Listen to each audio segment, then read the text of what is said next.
셋, 별.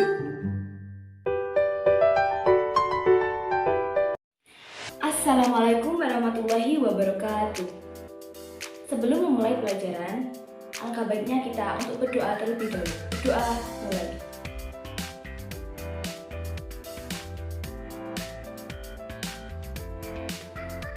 Baik, amin ya rabbal alamin.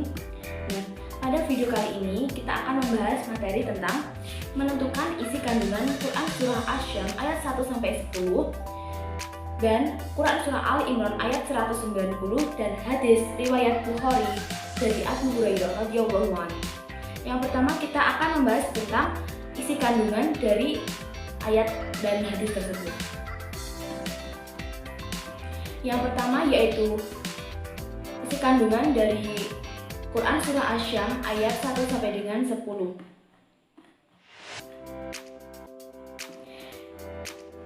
Pada ayat pertama dan pada ayat pertama sampai dengan ke-7 tersebut membahas tentang 7 fenomena alam yang menakjubkan dan sumpah Allah Subhanahu wa Ta'ala. Yang pertama kita akan membahas tentang 7 fenomena alam yang menakjubkan dari ayat 1 sampai dengan 7.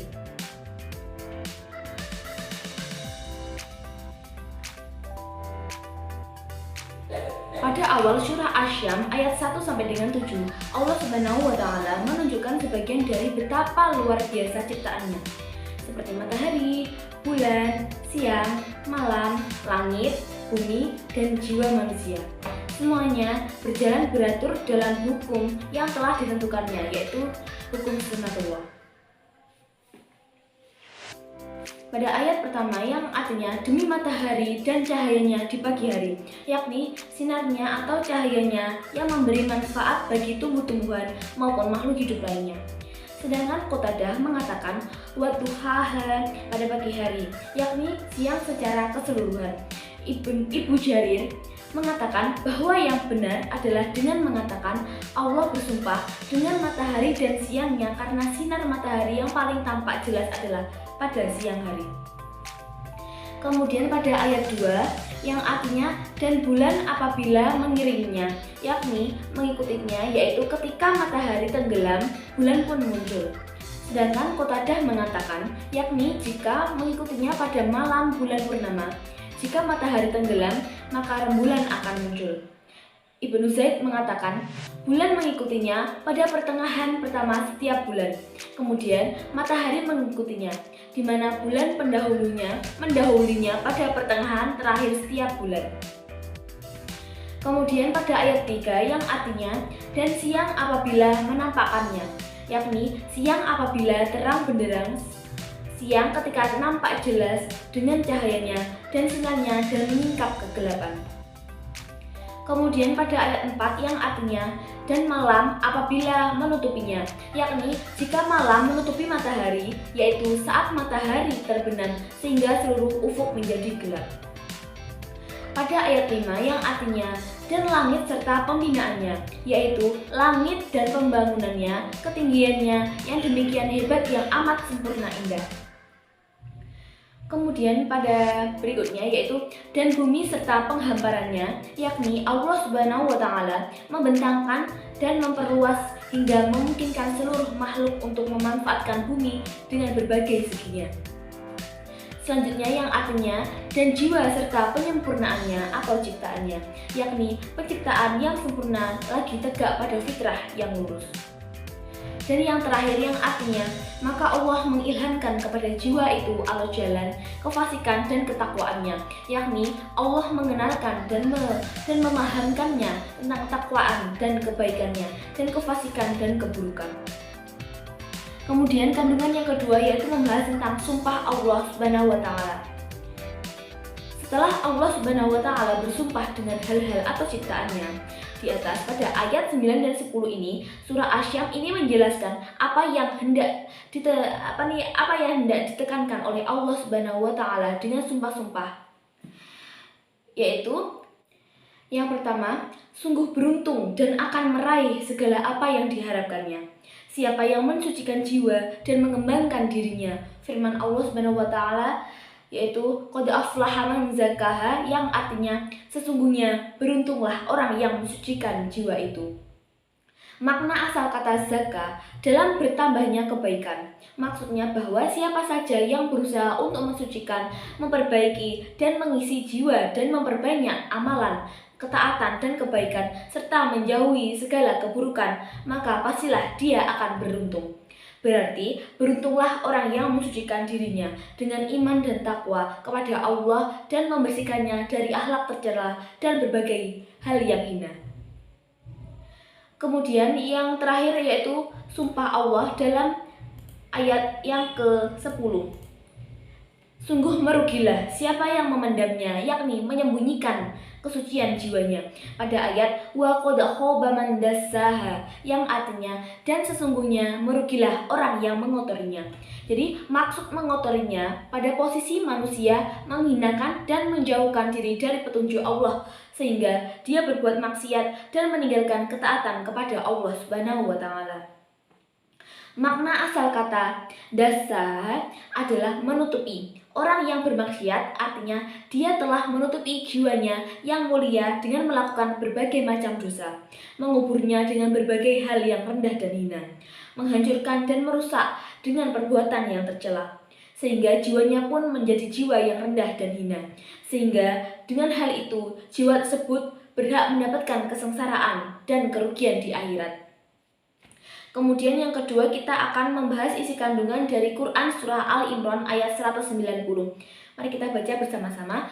Setelah kita membaca bersama-sama ayat Al-Imran, Quran Surah Al-Imran ayat 190, mari kita baca terjemahnya bersama-sama. Sesungguhnya dalam penciptaan langit dan bumi dan silih bergantinya malam dan siang terdapat tanda-tanda bagi orang-orang yang berakal. Isi kandungannya dari Quran Surah Al-Imran tersebut yaitu sesungguhnya di dalam penciptaan langit, bumi, pergantian malam dan siang, serta waktu benar-benar terdapat bukti-bukti nyata bagi orang-orang yang berakal sehat yang menunjukkan mereka kepada Sang Maha Pencipta alam semesta dan Dia yang berhak disembah. Orang yang mampu memahami bahwa pencipta langit dan bumi serta pergantian siang dan malam merupakan tanda-tanda kekuasaan Allah Subhanahu wa taala, mereka itulah ulul albab, yaitu orang yang memiliki akal sempurna lagi memiliki kecerdasan. Asbabun nuzul Quran Surah Al-Imran ayat 190 ini yaitu diriwayatkan suatu hari ketika Bilal hendak azan sholat subuh, ia mendapati Nabi Muhammad SAW sedang menangis. Wahai Rasulullah, apa yang membuatmu menangis? Tanya Bilal. Nabi SAW pun menjawab, apa yang dapat melarangku untuk menangis?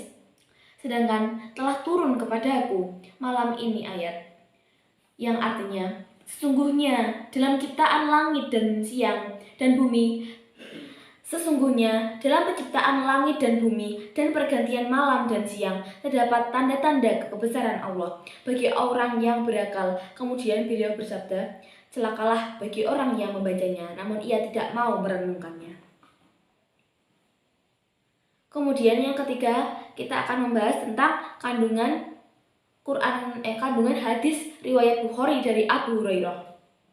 Akan membaca terjemahnya bersama-sama. Dari sahabat Abu Hurairah radhiyallahu anhu, Rasulullah shallallahu alaihi wasallam bersabda, tatkala Allah menciptakan para makhluk, Dia menulis dalam kitabnya, yang kitab itu terletak di sisinya di atas arsy, sesungguhnya rahmatku lebih mengalahkan kemurkaanku. Hadis riwayat Bukhari. Jadi di dalam kandungan hadis riwayat Bukhari dari Abu Hurairah, hadis di atas menjelaskan bahwa rahmat Allah Subhanahu wa taala lebih dahulu ada dan lebih luas daripada murkanya. Hal itu disebabkan rahmat Allah Subhanahu wa taala adalah sifat yang sudah melekat pada dirinya dan diberikan kepada makhluknya tanpa sebab apapun. Oke, kemudian kita akan membandingkan isi kandungan dari Quran Surah Asy-Syam ayat 1 sampai dengan 10, Quran Surah Al-Imran ayat 190, dan hadis riwayat Bukhari dari Abu Hurairah tersebut. Jadi Semua ciptaan Allah Subhanahu wa Ta'ala dan peristiwa alam merupakan tanda kebesaran dan kekuasaan Allah Subhanahu wa Ta'ala bagi hamba yang berakal sehat. Tiada alasan untuk berputus asa dari rahmat Allah Subhanahu wa Ta'ala, seberapa besar dan banyaknya dosa atau kesalahan yang pernah dilakukan oleh manusia. Asal dia mau bertaubat pasti Allah akan mengampuninya. Kemudian kita akan menilai sikap yang sesuai dengan isi kandungan Quran Surah Asy-Syam ayat 1 sampai dengan 10 dan Quran Surah Ali Imran ayat 190 beserta hadis riwayat Bukhari dari Abu Hurairah. Yang pertama yaitu dari Surah Asy-Syam, diawali dari sumpah Allah.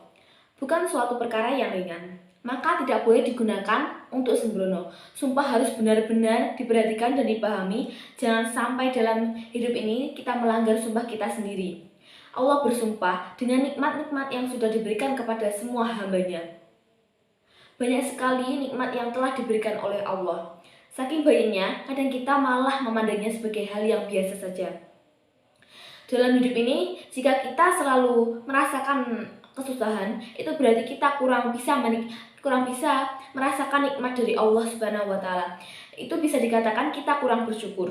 Jika kita bisa merasakan nikmat dari Allah, maka kita bisa dikatakan kita itu sudah bersyukur, seperti kita bernafas, makan, minum, tidur, dan semua aktivitas hidup terasa nikmat.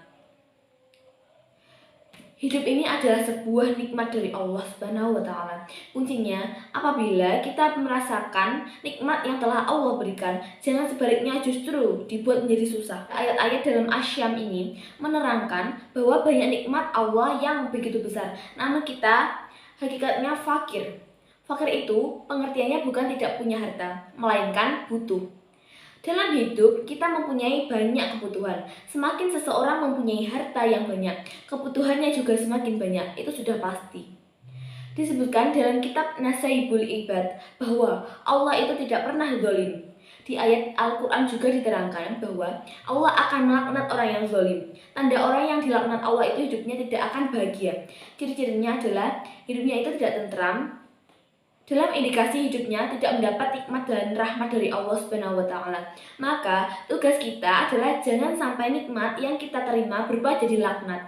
Yang kedua, kita akan menilai sikap yang sesuai dengan isi kandungan Ali Imran ayat 190.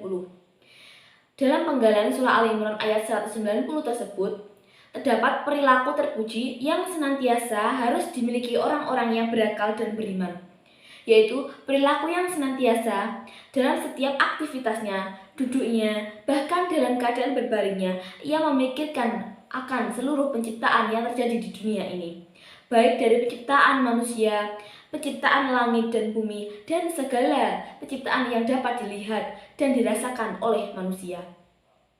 Orang yang berakal dan beriman tentulah meyakini bahwa Allah Subhanahu wa Ta'ala merupakan zat yang penuh akan kesempurnaan dan tidak mungkin menciptakan segala sesuatunya dengan sia-sia.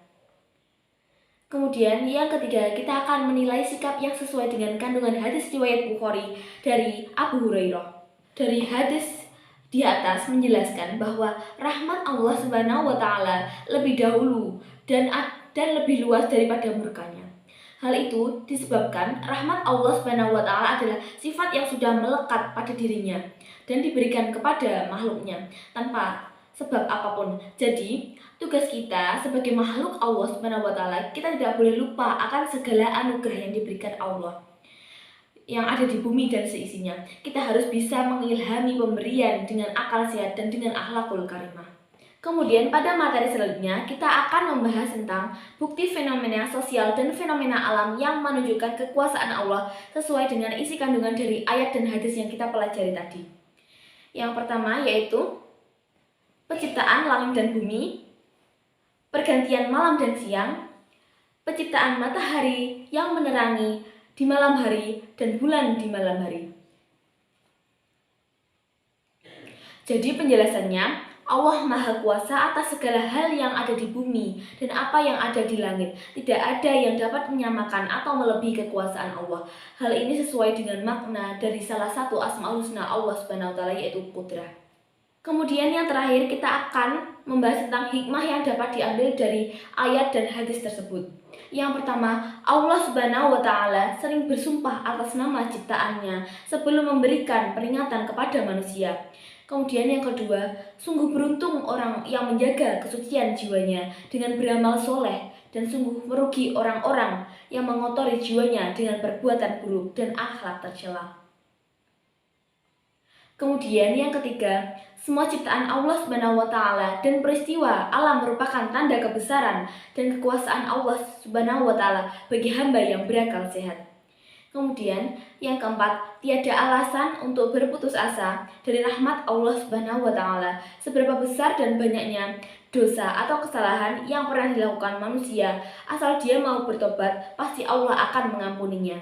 Baik, demikian materi yang dapat saya sampaikan pada pertemuan kali ini. Kurang lebihnya saya mohon maaf. Wassalamualaikum warahmatullahi wabarakatuh.